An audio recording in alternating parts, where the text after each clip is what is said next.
Hello everyone, this is Bassi Deepchand working as Assistant Executive Engineering in Rural Water Supply Department since 2018. I am from erthwhile Nizamabad district, Gandhari Mandal, Chadmal అనే ఒక మారుమూల village. And నేను ఈ video draft చేయడానికి కొన్ని reasons ఉన్నాయి. అవి ఈ వీడియో మీరు కంప్లీట్గా వాచ్ చేసిన తర్వాత మీకే అర్థమవుతుంది. అండ్ వన్ మోర్ ఏంటంటే నాకు తెలుగు ఫ్లూయెన్సీ కొద్ది తక్కువనే, ఎందుకంటే నా మదర్ టంగ్ తెలుగు కాదు. అండ్ నేను ఒక యావరేజ్ స్టూడెంట్నే. నా అకాడమిక్ చూస్తేనే మీకు అర్థమవుతుంది. ఎస్ఎస్సి చూసుకుంటే 74%, ఇంటర్లో 86 అండ్ బీటెక్లో 69%. ఈ వీడియో చూస్తున్న వారిలో చాలామంది రీసెంట్గా ఏఈ కానీ ఏడబ్ల్ఈ కానీ టీపీబీఓ లాంటి ఎగ్జామ్స్ అటెంప్ట్ చేసి ఏదో చిన్న చిన్న మిస్టేక్స్ వలన సెలెక్ట్ కాకుండా మిస్ అయిన వాళ్ళు ఉన్నారు. వారికి ఈ వీడియో చివరి వరకు చూస్తే చాలా హెల్ప్ అవుతుందని నేను అనుకుంటున్నాను.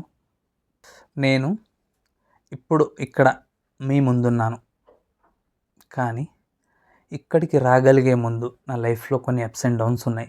అది మీకు చెప్తాను. బీటెక్ అయిపోయింది, అప్పుడు ఎలాంటి నోటిఫికేషన్ లేదు, కానీ ఖాళీగా ఉండకుండా ఏదో ఒకటి చేయాలనుకున్నాను. అప్పుడు నాకు బెస్ట్ ఆప్షన్ ఎంటెక్ అని అనిపించింది. అనుకున్నట్టే ఎంటెక్ జాయిన్ అయ్యాను. ఉస్మాన్ యూనివర్సిటీలో జాయిన్ అయ్యాను. స్ట్రక్చరల్ ఇంజనీరింగ్ స్ట్రీమ్ తీసుకున్నాను. అక్కడే నాకు శివకేశవ పరిచయం. ఇంకోటి పరిచయం అయిన కొన్నాళ్ళకే మేము చాలా క్లోజ్ ఫ్రెండ్స్ అయ్యాం. చాలా చిల్గా ఉండేవాళ్ళం. మాతో పాటు అక్కడ ఇంకొందరు ఫ్రెండ్స్ జాయిన్ అయ్యారు. ఇక మమ్మల్ని ఓ రకంగా చిల్ బ్యాచ్ అనేవారు. అప్పుడు శివ గేట్ స్టూడెంట్స్కి టీచింగ్ చేసేవారు. మళ్ళీ మాతో వచ్చి చాలా సరదాగా ఉండేవారు. అప్పుడే నోటిఫికేషన్ వస్తుంది, ఏఈఏడబ్ల్యూసి ఏదో ఒక నోటిఫికేషన్ వస్తుందని చిన్న న్యూస్. ఇలా మా లైఫ్ సరదాగా సాగుతుంది. ఈ సరదా లైఫ్లో సడన్గా ఏడబ్ల్యూ నోటిఫికేషన్ వచ్చింది. కానీ ఈ నోటిఫికేషన్ వచ్చే ముందు నా సరదా తీరింది. నా సరదా ఎలా తీరిందంటారా? నోటిఫికేషన్ వచ్చే కొన్నాళ్ళ ముందే 12th జూలై 2015 నాడు బ్యాడ్మింటన్ ఆడుతూ పడ్డాను. అప్పుడు ఏం జరిగిందో తెలియదు. 5 minutes తర్వాత లేచి చూస్తే నా హ్యాండ్ ఇక్కడ నుంచి రైట్ హ్యాండ్ 45 degrees బెండ్ అయి ఉంది. చూసి ఇలా జస్ట్ టచ్ చేయంగానే ఆల్రెడీ 2 bones బ్రేక్ అయి ఉన్నాయి. Complete break. అప్పుడు నా మైండ్లో చాలా బాధపడ్డాను. నా మైండ్లో రన్ అవుతుంది, అరే ఈ టైంలో ఇలా జరిగింది. ఒకటి, నేను ఇంకా గేమ్స్ ఆడలేను, నేను ఇక రైట్ హ్యాండ్తో ఏం చేయలేను, నాకు రైట్ హ్యాండే లేదు. దాంతోపాటు ఏంది, అప్పుడే నోటిఫికేషన్ వస్తుందని చాలా గట్టిగానే న్యూస్ ఉంది. నేను చదవగలగాలి అంటే ఇక్కడ ఉండాలి. ఇలా జరిగింది. కానీ తప్పదు. హాస్పిటల్ అడ్మిట్ అయ్యాను. 1 weekలో ఆపరేషన్ అయింది. డిశ్చార్జ్ అయ్యాను. డాక్టర్స్ రెస్ట్ తీసుకోవాలని చెప్పారు. ఇక నేను ఇక్కడ సిటీలో ఉండలేను, మా ఊరికి వెళ్ళాల్సి వచ్చింది.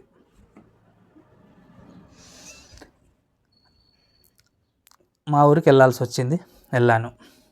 అక్కడ చాలా రిమోట్ ఏరియా మాది. అక్కడ చదవడం అనేది నాకు పాసిబుల్ కాలేదు. ఎందుకంటే బుక్స్ అన్నీ ఇక్కడ ఉన్నాయి, ప్లస్ నాకు అప్పటికే చాలా భరించలేని నొప్పి ఉంది. దేనికైనా నాకు ఒక సపోర్టర్ కావాల్సి వచ్చింది. ఇక సరే, అప్పటికి నోటిఫికేషన్ రాలేదు. ఇక సరే చూద్దాము, లేట్ అవ్వచ్చేమో నోటిఫికేషన్ అని నాలో నేను అనుకుంటున్నాను. But suddenly August 20th notification రానే వచ్చింది. ఇక అప్పటికి అందరూ బిజీ అయిపోయారు. కానీ నేను అప్పటికి నాకు ఫింగర్ మూమెంట్స్ కూడా లేవు. చాలా తక్కువ, చిన్నగా ఫింగర్ మూమెంట్స్, పెన్ను బట్టి వస్తలేదు. నేను ఎగ్జామ్ అటెండ్ చేయగలుగుతున్నానా లేదా అనేది డౌట్ ఉండేది. ఎందుకంటే అప్పటికి నా ఫింగర్స్ మూమెంట్స్ కూడా లేవు, పెన్ను బట్టి వస్తలేదు. బట్ నా అదృష్టం కొద్దీ ఆ ఎగ్జామ్ కంప్యూటర్ బేస్డ్ ఎగ్జామ్ ఇచ్చారు. ఇక అటెండ్ చేశాను. ఓకే, పర్లేదు, బాగానే పర్ఫామ్ చేయగలిగాను నాలో నాకు అనిపించింది. బట్ జాబ్ రాదు అని కన్ఫామ్గా ఉన్నాను. అరౌండ్ 253 మార్క్స్ వచ్చాయి తర్వాత కీ చూసుకుంటే. అదే టైంలో ఇంకో నోటిఫికేషన్, ఏఈ నోటిఫికేషన్. ఇక అప్పటికి ఒక ఆప్షన్ పోయింది. ఇక ఈ రీజన్స్ చెప్పుకుంటా బతకలేము కాబట్టి ఏడబ్ల్యూ ఎగ్జామ్స్ ఏ రోజైతే హైదరాబాద్ వెళ్ళానో నేను, అప్పుడు హాస్టల్ ఉన్న బుక్స్ అన్నీ తెచ్చుకున్నాను. ఒక ఫ్రెండ్ని తీసుకెళ్ళాను తోడుగా, తీసుకొచ్చేసాను. అట్లీస్ట్ రీకాల్ అన్న చేయగలుగుతా అని. అప్పటికి ఆ ఎగ్జామ్కి కూడా ఎక్కువ టైం లేదు, అది కూడా ఇంకో 1 మంత్ ఏదో టైం, 25 days ఎక్స్ట్రా టైం ఉంది. అప్పుడు ఇక ఆల్మోస్ట్ ఏడబ్ల్యూ రాసిన వాళ్ళు చాలా హ్యాపీగా ఉన్నారు. వాళ్ళ నుంచి శివ కూడా నాకు చెప్పారు, నువ్వేం చేయకు, ఇవి జస్ట్ నువ్వు ఏదైతే ప్రిపేర్ అయినా అవి రీకాల్ చేయి అంతే. ఓకే, నాకు అంతకుమించి టైం కూడా లేదు. ఇంకోటి అప్పటికే సిలబస్ మారిన, జనరల్ స్టడీస్ కొత్తగా ఉంది, అది చూసుకోవాలి, అది చూస్తూ ఇది చూడాలంటే టైం లేదు, చూసుకో అన్నారు. రీకాల్ చేసుకో, సరే ఓకే చేసుకున్నాను. ఎగ్జామ్ రాశాను, కానీ అది ఆఫ్లైన్ ఎగ్జామ్. ఇక అప్పటికి నా హ్యాండ్ కొద్దిగా పెన్ను బట్టి వస్తుంది, బబ్లింగ్ చేయగలుగుతున్నాను స్లోగా అయినా. ఎగ్జామ్ అటెండ్ చేశాను. కొద్దిగా మంచి హోప్స్ ఉండే, మంచి హోప్స్తో ఉన్నాను. అదే టైంలో అన్ని ఎగ్జామ్స్ అయిపోయాయి. ఇంకోటి HMWSSB కూడా ఉండేది. బట్ నాకు ఏడబ్ల్యూ రాదు, ఇంకా వేరే ఎగ్జామ్స్లో ఏది సెలెక్ట్ అవ్వను అని నాకు తెలుసు. ఏఈ మాత్రం వస్తుందని కాన్ఫిడెంట్తో ఉన్నాను. అనుకున్నట్టే వెరిఫికేషన్ లిస్ట్లో 1:2లో నేనున్నాను. మోర్ ఓవర్ అప్పటికి ఏడబ్ల్యూ వెల్ పర్ఫామ్ చేసిన వాళ్ళు ఎన్ఓసి ఇచ్చున్నారు. నెక్స్ట్ వాళ్ళు సెలెక్ట్ అవ్వగానే నెక్స్ట్ వాళ్ళు ఎన్ఓసి ఇచ్చినందుకు ఇంకో లిస్టు 749 మెంబర్స్ని పిలిచారు. ఆ 749 మెంబర్స్ సెకండ్ లిస్ట్లోనే ఉన్నారు అంటే నేను ఫస్ట్ లిస్ట్లోనే టాప్లోనే ఉన్నానని, ఆల్మోస్ట్ మంచి స్కోర్తో ఉన్నానని నేను అనుకున్నాను. ఇక అప్పటికి 100% ఏఈ వస్తుంది, ఏడబ్ల్యూ పోతే పోనే వస్తుంది అని నేను కాన్ఫిడెంట్తో ఉన్నాను. బట్ అప్పుడే ఒక ట్విస్ట్ జరిగింది. ఆ నోటిఫికేషన్లో ఉన్న చిన్న లూప్తోని మెకానికల్ క్యాండిడేట్స్ కేసు ఫైల్ చేశారు. ఏంటిదంటే పబ్లిక్ హెల్త్కి సంబంధించిన నోటిఫికేషన్లో సివిల్ కిన్ని, మెకానికల్ కిన్ని అని సపరేట్ చేసి ఇవ్వలేదు, కాబట్టి మేము ఎలిజిబులే దానికి అనుకున్నట్టే వాళ్ళు సాధించారు. నెక్స్ట్ ఇంకో లిస్టు రిజల్ట్ రాకముందే ఇంకో లిస్టు రావడం జరిగింది. ఆ లిస్ట్లో మ్యాక్సిమం మెకానికల్ వాళ్ళు ఉన్నారు. మళ్ళీ వాళ్ళకు మంచి స్కోర్ ఉంది. అయితే ఎలా అంటే ఆల్మోస్ట్ పబ్లిక్ హెల్త్లో మెకానికల్ వాళ్ళే సెలెక్ట్ అయ్యారు ఫైనల్ లిస్ట్లో. రిజల్ట్ రోజు రానే వచ్చింది. ఓ ఫ్రెండ్ కాల్ చేశారు, మామ నీకు జాబ్ వచ్చింది అన్నారు. అరే ఎలా, నువ్వు ఎలా చూసావంటే, లేదు నీ స్కోర్కే ఉన్న మా ఫ్రెండ్కి వచ్చింది, సేమ్ నీ కేటగిరీయే బీసీడీ వచ్చింది, నీకు వస్తుంది అని. నేను కూడా కాన్ఫిడెంట్తోనే ఉన్నాను కాబట్టి వెళ్ళి చూసుకోవాలి, వెళ్ళి హాస్టల్కి వెళ్ళి సిస్టమ్ ఓపెన్ చేసి నంబర్ ఎంట్రీ చేసేసరికి నాట్ ఫౌండ్. ఇంకోసారి చూశాను, నాట్ ఫౌండ్. అప్పుడు ఆ బాధ ఎలా ఉంటుందో మీలో కూడా చాలామంది ఫేస్ చేసే ఉంటారు. మోర్ ఓవర్ ఏంటంటే నా చుట్టుపక్కల అందరూ సెలెక్ట్ అయ్యారు. అందరూ వాళ్ళు సెలెక్ట్ అయ్యారని హ్యాపీగా ఉన్నారు. నాకు రాలేదని కూడా బాధపడే వాళ్ళు చాలామంది ఉన్నారు. అంటే నా ఇన్సిడెంటు తెలుసు వాళ్ళకి కాబట్టి, దగ్గరుండి చూశారు కాబట్టి. ఓకే, చాలా బాధపడ్డాను, మిస్ అయింది. ఇక ఏ కూడా మిస్ అయింది.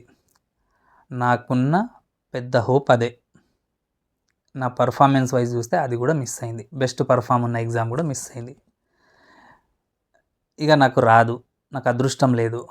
మోర్ ఓవర్ ఇంత పెద్ద నోటిఫికేషన్లోనే రాలేదు, నెక్స్ట్ ఇంకోసారి ఎప్పుడు వస్తుంది ఇంత పెద్ద నోటిఫికేషన్, 100-200కి మించి రావు ఇక అని, ఇది వాస్తవమే ఇక అనుకున్నాను. రాదు. ఇక అప్పటికి ప్రిపేర్ అవ్వాలని లేదు, ఏం చేయాలో అర్థం కాదు, ఏం చేస్తున్నానో తెలియదు. ఇక ప్రిపరేషన్ ఆల్మోస్ట్ స్టాప్ అయిపోయింది. ఎంటెక్ కూడా చేయలేకపోయాను ఆ బాధలో. అందరు వెళ్ళిపోయారు. ఎందుకంటే నాతో పాటు ఉన్న ప్రతి ఒక్క ఫ్రెండ్కి వచ్చింది. ఆల్మోస్ట్ ప్రిపేర్ అయిన వాళ్ళకి అందరికి వచ్చేసింది. నాకు మాత్రమే రాలేదు. అప్పటికి చాలా బాధలో ఉన్నాను. మోరోవర్ నేను అప్పటికే మా మరదలతో ఎంగేజ్డ్. వాళ్ళ పేరెంట్స్ మా పేరెంట్స్ కూడా నాకు జాబ్ వస్తే మ్యారేజ్ చేద్దామని అనుకొని ఉన్నారు. బట్ రాలేదు. బాధ. ఈ బాధతో పాటు కొన్ని రోజులకు ఇక ఏం ప్రిపేర్ అవ్వాలన్నా ఏం అర్థం అవ్వట్లేదు, ఏం ఆప్షన్స్ కనిపిస్తలేవు. అలానే కొన్నాళ్ళు గడిచిపోయాయి. ఇక్కడ నాకు ఇంకో ఇన్సిడెంట్. సడన్లీ మా మామగారు చనిపోయారు. అది నాకు పెద్ద ఎదురు దెబ్బ. ఎందుకు పెద్ద దెబ్బ అంటే, మా మామగారు ఎలా అంటే నాకు ఫైనాన్షియల్గా కావచ్చు అండ్ ఎడ్యుకేషన్ పరంగా కావచ్చు చాలా సపోర్ట్గా ఉండేవారు. తను హెడ్ కానిస్టేబుల్ ఎంప్లాయ్, డ్యూటీలో ఉండగా సడన్ డెత్. నాకే ఇలా ఉంది, వాళ్ళ ఫ్యామిలీకి ఎవరు పెద్ద దిక్కు లేరు. ఎందుకంటే వాళ్ళ మదర్ కూడా, అంటే మా అత్తగారు కూడా 2007లో నిర్మల్ రూల్ మామడ దగ్గర జరిగిన ఒక మ్యారేజ్ వ్యాన్ యాక్సిడెంట్లో చనిపోయారు. ఆ యాక్సిడెంట్లో 33 మెంబర్స్ చనిపోయారు. కొందరు చాలామందికి తెలిసి ఉండొచ్చు. ఇద్దరూ లేరు వాళ్ళకు. నాకు చాలా సపోర్ట్గా ఉండే క్యాండిడేట్ లేరు. ఇక అప్పటికి తప్పదు, పెళ్ళి చేసుకోవాల్సి వచ్చింది. చేసుకున్నాను. ఇద్దరం ఫిక్స్ అయ్యాము. తను కూడా సివిలే, బీటెక్ తనది కూడా అయిపోయింది అప్పటికి. ఇక అనుకున్నాం ఇద్దరం కాబట్టి ప్రిపేర్ అవ్వచ్చు, ఏదో ఒకటి చేయొచ్చు అని అనుకున్నాం. పెళ్ళయింది. కానీ పెళ్ళయ్యే 1 డే బిఫోర్, మా మ్యారేజ్ డేకి 1 డే బిఫోర్ 2017లో జూన్ 2కి సడన్ ఇంకో నోటిఫికేషన్, అన్ఎక్స్పెక్టెడ్. ఏ ఎక్స్పెక్టేషన్స్ లేవు, వస్తుందనే న్యూస్ కూడా అంతగా లేదు. మళ్ళీ నోటిఫికేషన్ వచ్చేసింది. అప్పటికి చాలా గ్యాప్ ఇచ్చేసాను. ఇక మళ్ళీ అవకాశం వచ్చింది, ఎందుకు వదులుకోవాలని ఒకటి. ఆల్మోస్ట్ మా మ్యారేజ్ అయిన తర్వాత ఫార్మాలిటీస్ వితిన్ 15 డేస్లోనే హైదరాబాద్ షిఫ్ట్ అయిపోయాం ఇద్దరం. ఎక్కడ కొద్దిగా ఎక్స్పెన్సివ్. ఆ టైంలో కొంతవరకు నాకు కేశవ్ అనే చాలా సపోర్ట్ చేశారు. బట్ టైం తక్కువ. ఎందుకంటే మన నోటిఫికేషన్ వచ్చిన తర్వాత ప్రిపరేషన్ స్టార్ట్ చేస్తే ఎలా ఉంటుందో మీకు బాగా తెలుసు. ఇక మళ్ళీ సేమ్ రివిజన్ చేయాలి, చేశాను. ఓకే, బాగానే టైం దొరికింది అనుకున్నాను. ఇక అప్పుడు కొద్దిగా కసి వేరుండే, ప్రిపేర్ అయ్యాను. ఎగ్జామ్ రోజు రానే వచ్చింది. మార్నింగ్ ఫస్ట్ పేపర్ ఓకే, అందరితో పోల్చుకుంటే ఓకే, యావరేజ్గా బాగానే రాశాను అనిపించింది. సెకండ్ పేపర్ ఎలాగైనా మంచి పర్ఫామ్ చేయాలి, రావాలి, జాబ్ రావాల్సిందే అన్నట్టున్నాను. ఆ చాదస్తంతో ఎగ్జామ్ పేపర్ స్టార్ట్ అయింది. ఏ క్వశ్చన్ వదలకుండా ప్రతి క్వశ్చన్ అటెండ్ చేయాలనే పట్టుదలతో చేస్తున్నాను. 110 క్వశ్చన్ దగ్గర ఉన్నాను. లాస్ట్ 10 మినిట్స్ ఉందని అనౌన్స్మెంట్ వచ్చింది. ఇక అప్పుడు ఎట్లుంటుంది. ఇక 110 క్వశ్చన్లో తర్వాత చూసుకుంటే అరౌండ్ 90 కరెక్ట్ ఉన్నాయి. మళ్ళీ నెక్స్ట్ ఏదో ఒకటి పెట్టాల్సి వచ్చింది. మళ్ళీ అదే అరౌండ్ 100 కరెక్ట్ అయ్యాయి, 95 to 100. మళ్ళీ స్కోర్ చూస్తే ఇక ఆల్రెడీ 40 క్వశ్చన్స్ వదిలేసిన అంటే అప్పుడే అర్థమైపోవాలి నా రిజల్ట్. స్టిల్ బాగానే రాశాను కదా, అందరు ఇలానే రాసి ఉండొచ్చు అని హోప్స్తో ఉండాల్సిందే మనం. ఉన్నాను. రిజల్ట్ రానే వచ్చింది, మళ్ళీ పోయింది. ఎగ్జామ్ అయిపోయిన తర్వాత ఇంటికి వచ్చాను. ఇక శివ నా పేపర్ తీసుకొని వెళ్ళారు. చూసి ఏమనలేదు, పర్లేదు బాగానే పర్ఫామ్ చేసావు. నేను చూసుకోలేదు నా పేపర్. శివ ఫస్ట్ 110లో 90 ఉన్నాయి, నెక్స్ట్ 40లో <10 ఉన్నాయి, ఏం బాధపడకు, వస్తుందిలే, పేపర్ కొద్దిగా న్యూమరికల్ ఎక్కువ ఉన్నాయి, వస్తుందని చెప్పారు. ఓకే, అప్పటికి ఎగ్జామ్ అయిపోయింది. హైదరాబాద్లో ఫ్యామిలీతో ఉండడం అంత ఈజీ కాదు, చాలా ఎక్స్పెన్సివ్. ఇక ఏం అర్థం అవ్వట్లేదు. ఏదన్నా వేరే చూసుకుందామంటే మళ్ళీ ప్రిపరేషన్ ఆగిపోతుందా, ఏం చేయాలనేది డిసైడ్ కాని పరిస్థితి. ఫస్ట్ ఆఫ్ ఆల్ అక్కడ నుంచి నిజామాబాద్ షిఫ్ట్ అవుదామని ఫిక్స్ అయ్యాను. ఇక ఫ్యామిలీతో హైదరాబాద్ నుంచి నిజామాబాద్ షిఫ్ట్ అయ్యాను. ఒక సింగిల్ బ్యాచిలర్ రూమ్ తీసుకున్నాం ఇద్దరం. అప్పటికి తను కూడా తన ఫాదర్ ఇన్సిడెంట్ నుంచి కొద్దిగా ఓవర్కమ్ అయింది. తను కూడా అన్నది, ఇప్పుడు నేను కూడా ప్రిపేర్ అవుతాను, నీకు కూడా సపోర్టివ్గా ఉంటుంది, నాకు కూడా ఎక్స్ప్లెయిన్ చేస్తూ ఉండు, నువ్వు ప్రిపేర్ అయిన టాపిక్స్ నాకు ఎక్స్ప్లెయిన్ చేస్తూ ఉండు. నిజామాబాద్ షిఫ్ట్ అవ్వగానే ఊరికి వెళ్ళాల్సి వస్తుంది దగ్గర కాబట్టి. కానీ వెళ్ళాలంటే భయం వేసేది, ఊరికి వెళ్ళాలంటే భయం వేసేది. ఎందుకు? వెళ్ళంగానే ఫస్ట్ క్వశ్చన్ మనకు వచ్చేది, ఏం చేస్తున్నావు, జాబ్ రాలేదంట కదా, మరి ఏదో ఒకటి చేసుకోవచ్చు కదా. ఇందులో మనం మంచి కోరి చెప్పేవాళ్ళు ఉంటారు, మనల్ని క్రిటిసైజ్ చేసేవాళ్ళు కూడా ఉంటారు. కానీ వాళ్ళకి ఆన్సర్ మనం చెప్పలేని పరిస్థితి. ఓన్లీ ఒక స్మైల్తో అక్కడ నుంచి ఆ సిచ్యువేషన్ దాటేయడమే మనకు బెస్ట్ మార్గం. కొందరు ఇప్పుడు ఫ్యామిలీ ఉంది, ఇంకా ప్రిపరేషన్ ఏంది, ఏదో ఒక జాబ్ చూసుకో, లేదంటే నేను చూపిస్తా అని మనం మంచి కోరి చూసేవాళ్ళు కూడా ఉండే. బట్ ఒకటి నాది నేను అనుకుంటున్నాను, ఎందుకు నా లైఫ్ ఇలా అవుతుంది, నేనేదో మిస్టేక్ చేస్తున్నాను. కానీ అప్పటికి స్టేట్ నోటిఫికేషన్స్ మీద హోప్స్ లేవు. ఎస్ఎస్సి జేఈ కానీ ఆర్ఆర్బి జేఈ కానీ క్రాక్ చేశాను వెళ్ళాలి. కానీ అదే టైంలో ఫ్యామిలీ గడవాలంటే నేను ఏదో ఒకటి చేయాలి. అప్పుడు నేను ఎంచుకున్న మార్గం యాప్టిట్యూడ్ టీచింగ్. ఒక చిన్న ఇన్స్టిట్యూట్లో యాప్టిట్యూడ్ టీచింగ్ జాయిన్ అయ్యాను, ఫ్యామిలీ కూడా గడవాలి కాబట్టి. ఇక అదే టైంలో ఏ కామన్ డిగ్రీ ఎగ్జామ్ అయినా అప్లై చేయడం స్టార్ట్ చేశాను. ఏదో ఒకటి రావాలి, ఇక తప్పదు, అలాంటి సిచ్యువేషన్ నాది. ఇక టీచింగ్ చేస్తూ ఇటు కొద్దిగా ప్రిపరేషన్ మెల్లమెల్లగా సాగుతుంది. టైం తక్కువ దొరికినా సరే యూజ్ చేసుకోవాలని ఇక ఫిక్స్ అయ్యాను. కానీ లక్కీలీ సడన్లీ అదే టైంలో ఇంకొక నోటిఫికేషన్, అదే ఆర్డబ్ల్యూఎస్కి సంబంధించిన 277 పోస్టుతో నాకు ఇంకో నోటిఫికేషన్ వచ్చింది. దాంట్లో tentative date exam 25th January 2018, notification 2017 నవంబర్లో వచ్చింది. అరౌండ్ 2 months గ్యాప్ ఉంది. ఫిక్స్ అయ్యాను, టెంటేటివ్ డేట్ ఉంది, మేబీ పోస్ట్పోన్ అవ్వచ్చు అవ్వకపోవచ్చు. అదే రోజు నోటిఫికేషన్ వచ్చిన రోజు శివ నేను ఆన్ కాల్ మాట్లాడుకున్నాం. ఆ రోజు శివ నాకు నేను లాస్ట్ ఎగ్జామ్లో చేసిన మిస్టేక్ గుర్తు చేశారు. నువ్వు చేసిన క్వశ్చన్లో నువ్వు కొన్ని వదిలేయాల్సిన క్వశ్చన్లు ఉన్నాయి, ఎందుకు వదలలేవు, 150కి 150 చేద్దాం అనుకున్నావా, అది ఇంపాసిబుల్ టాస్క్. ఎగ్జామ్ అనేది నీకు తెలిసినా సరే నేను చెప్పింది ఫాలో అవ్వు ఈసారి. ఎందుకు అంటే శివ బై బర్త్ టీచరే, నాకు తెలుసు.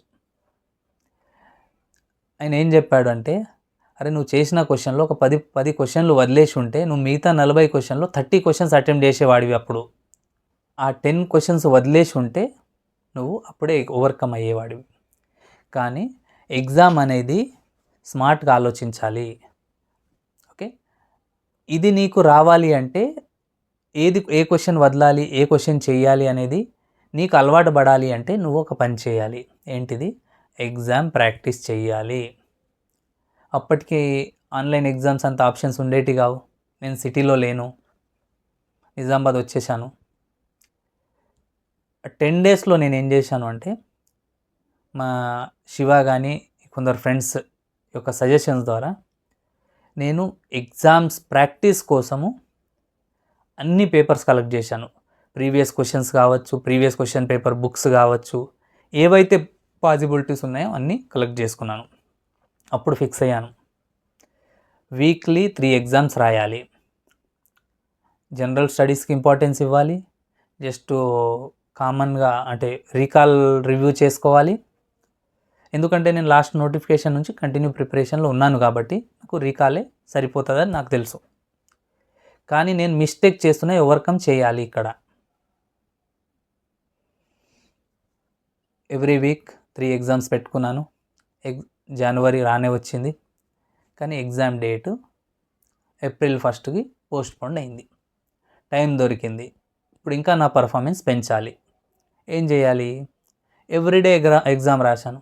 ఎగ్జామ్ రాసేటప్పుడు ఎలా అంటే రియల్ ఎగ్జామ్ మనం ఏదైతే పిఎస్సి ఎగ్జామ్ రాసేటప్పుడు ఎలా అయితే ఫీలింగ్ ఉంటుందో అలానే కొన్ని ఓఎంఆర్ షీట్స్ తెచ్చుకున్నాను, అది పెట్టుకున్నాను. 30 క్వశ్చన్స్ అయితే దానికి సరిపడా టైం అలారం పెట్టుకుంటాను. అలారం మోగిందా పేపర్ బంద్. పక్కా ఎగ్జామ్ పాయింట్ ఆఫ్ వ్యూలోనే ప్రాక్టీస్ చేశాను. ఇక అది అప్పటికి నాకు కొద్దిగా స్పీడ్ పెరిగింది. ఎగ్జామ్ రానే వచ్చింది. Old Alwal centre first paper రాశాను. కొద్దిగా టఫే వచ్చింది. మీరు 2000 అది ఆర్డబ్ల్యూఎస్ నోటిఫికేషన్ పేపర్ మీరు చూడొచ్చు, ఎగ్జామ్ పేపర్ మీకు కూడా అర్థమవుతుంది.